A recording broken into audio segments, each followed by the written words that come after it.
దేవుని నామానికి వందనాలు. డాక్టర్ తెరెసా పాల్ గారు రాసిన శాశ్వత సత్యము పుస్తకము నుండి మీరు వింటూ ఉన్నారు. మహిమాన్వితమైన వివాహం, ప్రకటన 19వ అధ్యాయం. ఈ మధ్య రాజుగారైన విలియం గారు మరియు కాటేల గొప్ప వివాహానికి వెళ్ళాము. ఏది ఏమైనా తొందరలో పరలోకంలో జరిగే వివాహానికి వెళ్ళబోతూ ఉన్నాం. ఈ భూలోకంలో జరిగే వివాహాలన్నీ ఆకాశంలో జరగబోయే గొప్ప వివాహానికి సాదృశ్యంగా ఉన్నాయి. అయితే ఈ పరలోక వివాహం ఇక్కడ జరిగినట్టు ఇద్దరు వ్యక్తుల మధ్య లేక అబ్బాయికి అమ్మాయికి మధ్య అయ్యేది కాదు. అక్కడ వరుడు యేసుక్రీస్తు అయితే వధువు సంఘ సభ్యులైన స్త్రీ పురుషులు. అక్కడ గొప్ప వివాహ మహోత్సవం జరగబోతుంది. అక్కడ బహుమతులు పంచిపెడతారు. మంచి క్రియల నిమిత్తం పరిశుద్ధులకు బహుమానాలు ఇవ్వబడతాయి. నీవు కొంతమందిని పరలోకానికి నడిపించి ఉంటే అందమైన బంగారు కిరీటాలు ప్రతిఫలంగా పొందుతావు. ఆ విధంగా వరుడు వధువు కలిసి 7 సంవత్సరాలు ఉత్సవాన్ని జరిగిస్తారు. మహాశ్రమలు, ప్రకటన 6వ అధ్యాయం. ఈలోగా భూమిపై ఉన్నవారికి ఏం జరుగుతుంది? విడిచిపెట్టబడిన వారందరూ భూమిపై ఎన్నడూ జరగనంత మహాశ్రమలకు లోనవుతారు. ఈ మహాశ్రమలు 7 సంవత్సరాల కాలం జరిగే భయంకర తీర్పు దినాలు. ఆ వెనువెంటనే సంఘం ఎత్తబడుతుంది.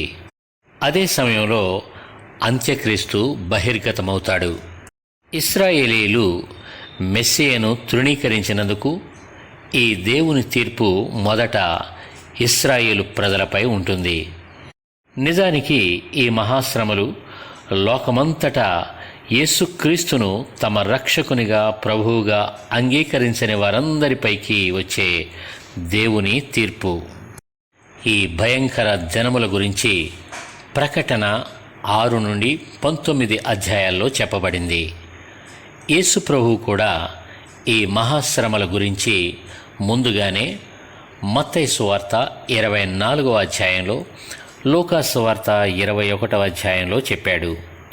ఆ కాలంలో గొప్ప భూకంపాలు, కరువులు, యుద్ధాలు, తెగుళ్ళు, నీటి కాలుష్యం, నీటి కొరత, మండుటెండలు, పెద్ద పెద్ద వడగండ్లు, తోకచుక్కలు, చిన్న చిన్న గ్రహాలు రాలడం మొదలైనవి జరుగుతాయి.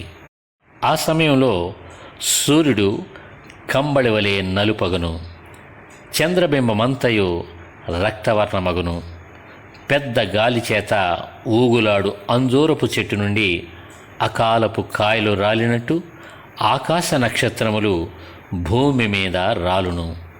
మరియు ఆకాశ మండలము చుట్టబడిన గ్రంథము వలనే తొలగిపోవును. ప్రతి కొండయు ప్రతి ద్వీపమును వాటి వాటి స్థానములు తప్పును. ప్రజలు దేవుని ఉగ్రత మహాదినము వచ్చెను, దానికి తాళజాలినవాడు ఎవడు? మీరు మా మీద పడి సర్వశక్తుని ఉగ్రతకు మమ్మను మరుగు చేయుడి అని పర్వతములతో బండలతో చెప్పుచున్నారు. ఇవన్నీ వింటుంటే భయం అనిపిస్తుంది. అవునా? బైబిలు ప్రవచనాలు ఇంతవరకు 100% నెరవేరాయి. ఇవి కూడా ఎంతో తొందరలో నెరవేరుతాయి. వీటన్నిటి నుండి తప్పించుకోవాలంటే ఎల్లప్పుడూ మెలకువగా ఉండి ప్రార్థించాలని యేసు చెబుతున్నాడు.